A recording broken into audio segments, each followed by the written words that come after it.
Allahabad high court के अधिवक्ता अपनी तमाम मांगों को लेकर आज एक दिन के कार्य बहिष्कार पर हैं। वकील आज कोई कामकाज नहीं कर रहे हैं। आप देख सकते हैं कि इस वक्त मौजूद है इलाहाबाद हाईकोर्ट गेट नंबर 3 पर, जहां सन्नाटा सा पसरा हुआ है। दिन भर आम दिनों में यहाँ काफी भीड़ उमड़ी रहती थी। गेट नंबर 3 के बाहर आप देख सकते हैं कि हाईकोर्ट बार एसोसिएशन के जो पदाधिकारी हैं वो यहाँ पर मौजूद हैं, प्रतीकात्मक तौर पर अपना विरोध दर्ज करा रहे हैं। और क्या मांगे हैं, किस तरीके के मुद्दे हैं और क्यों कार्य बहिष्कार की जरूरत पड़ी है, इस बारे में हमारे साथ बार के तमाम पदाधिकारी हैं। सबसे पहले सचिव महोदय हैं, इनसे बात कर लेते हैं। पांडे जी बताइए, प्रमुख मांगे क्या है?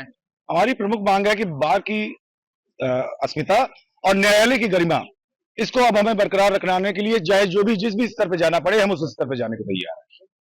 प्रमुख मांगे क्या है? प्रमुख मांग हमारी यह है कि यहाँ पर बार का जो पुराना ट्रेडिशन रहा है, उन ट्रेडिशंस को फॉलो करे बिना यहाँ पर जजेस अपने अपना अलग अलग नियम बनाते हैं, अपने अपने कोर्टों में बैठ करके और अलग अलग नियम बनाते हैं, जो कि हमें बिल्कुल भी मंजूर नहीं है। यहाँ पर एक हाईकोर्ट रूल्स बने हुए हैं, वो इलाहाबाद हाईकोर्ट रूल्स के तहत सारी कोर्टों का काम होना चाहिए। यही हमारी सबसे प्रमुख मांग है। आपसे जानना चाहेंगे, आप अपना परिचय दे दीजिए। मैं Rajesh Khare, senior vice president high court bar association Allahabad. Khare ji, ये बताइए, क्या कार्य बहिष्कार के अलावा और कोई रास्ता अब नहीं बचा था? मजबूरी में ये फैसला लेना पड़ा? मैं आपको बता रहा हूँ, कार बहिष्कार हम लोग अधिवक्ताओं को मजबूरी में करना पड़ता है। हम लोग अपना नुकसान करके, क्लाइंट का नुकसान करते हैं। जब हमारी बात नहीं मानी जाती है तो हम लोग तत्काल हम लोगों ने कल बैठक आहूत की अध्यक्ष जी की अध्यक्षता में, उसी में निर्णय लिया गया। आज हम लोगों को मीटिंग है हमारी चीफ जस्टिस साहब के साथ, 6 जजों की कमेटी के साथ। यदि वो अधिवक्ताओं की समस्याओं का समाधान हो जाएगा तो हमारी गवर्निंग काउंसिल 5 बजे पुनः बैठेंगे, उसमें निर्णय होगा हड़ताल वापस लेना है कि जारी रहना है।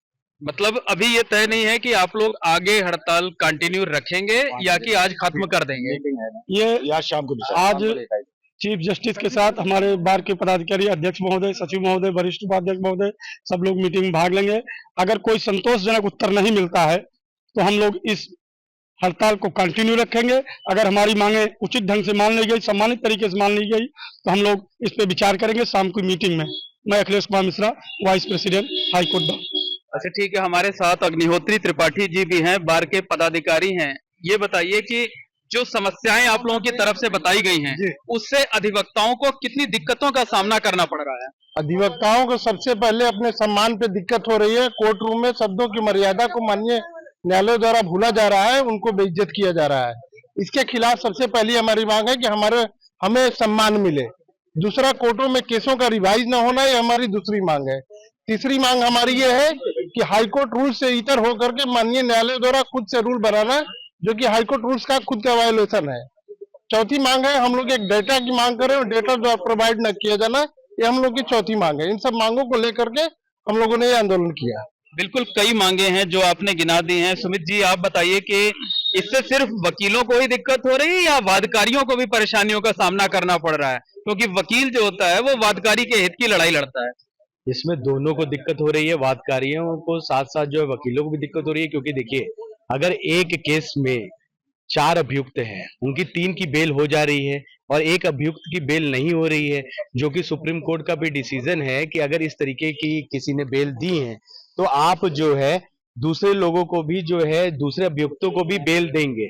तो इस बात के लिए जो है हमारे पदाधिकारियों ने चीफ जस्टिस महोदय को और सारे सीनियर जजेस को पहले से अवगत करवाया है कि इस तरीके का जो है व्यवहार चल रहा है कि जिन केस क्राइम नंबरों में पहले से ही बेल हो चुकी है और एक अभियुक्त का सिमिलर रोल है, और एपेक्स कोर्ट मतलब सुप्रीम कोर्ट भी ये कह रहा है कि आप प्रधानी जानी वाले जजमेंट से आप गवर्न है और आप उनको जो है बेल दीजिए, उस पर न्यायालय खारिज करके ये बात कह रही है कि हम उनके डिसीजन को नहीं मानते। तो इससे वादकारियों का और अधिवक्ताओं दोनों का जो है नुकसान हो रहा है। और वादकारी जो है हमारे ऊपर से विश्वास उठ रहा है कि 4 लोग की बेल हो चुकी है, आप एक बेल नहीं करा पाए, जिनका रोल जो है उन रोल से सेम था, जिनकी बेल हो चुकी है। बिल्कुल समस्याएं बता रहे हैं, आप बताइए कि रास्ता क्या है इनका, कैसे हल निकल सकता है? इसका रास्ता ये है कि चीफ से हमारी आप मीटिंग है। चीफ, हमारी जो मांगे हैं, हमारे टोटल 5 हैं। समस्याओं का तो यहाँ पे अंबार है। अगर समस्याएं गिनाने जाएंगे, जजेस के पास हम जाते हैं, पासवर्ड करने के लिए कहा जाता है। आखिर न्याय वहां पे कहाँ है? पासवर्ड कराने के लिए जाते हैं तो केस को लिस्ट पे डाल दिया जाता है। तो इस संबंध में 4-5 मांग हैं जो प्रमुख हैं। इसके बाद भी और भी जो समस्याएं उनको भी हम आगे उठाएंगे अपने बार एसोसिएशन की तरफ से। आज इन मांगों को लेकर चीफ से मुलाकात है, वहां जो बातें होंगी उसके बाद फिर जैसा होगा आगे फिर निर्णय आगे लिया की रणनीति तय करेंगे। सचिव जी, आपसे ये जानना चाहेंगे कि निश्चित तौर पर जो बार और बेंच है दोनों एक दूसरे के पूरक हैं, ये संवादहीनता की स्थिति आखिर क्यों बनी है कि क्यों आपको जो लोगों को जो है वो न्यायिक कार्य से बहिष्कार का फैसला लेना पड़ा, क्यों संवादहीनता की स्थिति पैदा हुई? यही सबसे बड़ा इस समय दुर्भाग्य का विषय है। हम लोगों की मांगे, जब हम लोग सामान्य तरीके से अपनी कोई मांग रख रहे हैं तो उसको नहीं सुना जा रहा है, इसीलिए हम लोग को ये आंदोलन का रास्ता अपनाना पड़ा। आंदोलन का रास्ता हम भी जानते हैं कि कोई पहला विकल्प नहीं है, आंदोलन का रास्ता आखिरी विकल्प होना चाहिए, लेकिन हम लोग इसके बावजूद भी हम लोग को ये रास्ता इसलिए अख्तियार करना पड़ा क्योंकि हम लोगों ने कई बार अपनी कोशिश की कि हमारी बातें सुनी जाएं, हमारी मांगे मानी जाएं। हमारी मांगे कोई व्यक्तिगत हमारे अपने लिए नहीं है, हमारी मांगे एक आम अधिवक्ता के और एक आम वादकारी के हित की बात है। हम कोई अपने लिए कोई डिमांड नहीं करने गए थे, हमने डिमांड्स की थी कि कोर्ट का काम सुचारू रूप से चले, अधिवक्ताओं का सम्मान मिले। आप इनको इस चीज को डिनाई कैसे कर सकते हैं? ये आपसे जानना चाहेंगे कि क्या जो है अब आप लोगों की तरफ से ये अल्टीमेटम दे दिया गया है कि अगर मांगे नहीं मानी गई तो इसी तरह से कार्य बहिष्कार जारी रहेगा? जी हाँ, एब्सोल्युटली। अभी बार के हमारे पदाधिकारीगण जो है, माननीय सचिव जी, महासचिव जी, सीनियर वाइस प्रेसिडेंट महोदय, उपाध्यक्ष महोदय, इन सब लोगों ने जैसा आपको अवगत करा। देखिए, हम advocates we are controlled by our bar association. Bar association में कार्यकारिणी है, कार्यकारिणी का कोई रिजोल्यूशन पास होता है कि आप स्ट्राइक पर जाएंगे, ये हमारी मांगे हैं और उसको रखा जाता है, तो हम उसको जो है अपने कार्यकारिणी के पास किए हुए रिजोल्यूशन को मानने के लिए बिल्कुल, जो बार फैसला लेगा उसी पर आगे का भी निर्णय होगा। कोषाध्यक्ष जी भी हमारे साथ हैं, क्या नाम है आपका? रणविजय सिंह। रणविजय जी, ये बताइए कि जो आप लोगों का ये कार्य बहिष्कार है, इससे वादकारियों को भी तो दिक्कत होगी, तो उन वादकारियों को क्या कहना चाहेंगे आप लोग? देखिए, इस समय तो तत्काल में तो वादकारियों को दिक्कत होगी, लेकिन भविष्य में उन्हीं को सबसे अधिक फायदा मिलेगा। अगर बेवजह किसी बिल को खारिज कर दिया जा रहा है तो उसमें अधिवक्ता का नुकसान कम, वादकारी का नुकसान ज्यादा होता है। इसलिए बार और बेंच के सामंजस्य को बनाने के लिए ये किया गया है, इसलिए कि बेंच जो है वो अपने को महाराजा और वकीलों को प्रजा समझ रही है। ये नहीं चलेगा, कानून के अनुसार दोनों बराबर है। आप हमें जो कास्ट लगाने की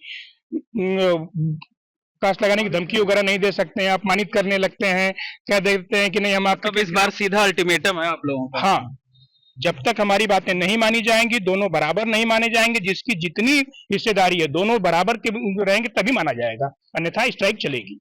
तो निश्चित तौर पर कहा जा सकता है कि जो हाई कोर्ट के वकील हैं वो खासे नाराज दिखाई दे रहे हैं और उनका साफ तौर पर कहना है कि जब तक उनकी मांगे पूरी नहीं की जाएंगे तब तक वो इसी तरीके से अपना आंदोलन जारी रखेंगे।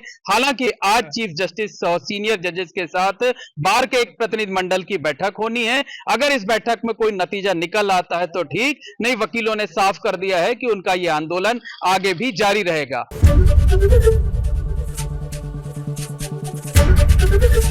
एबीपी गंगा, खबर आपकी, जुबान आपकी।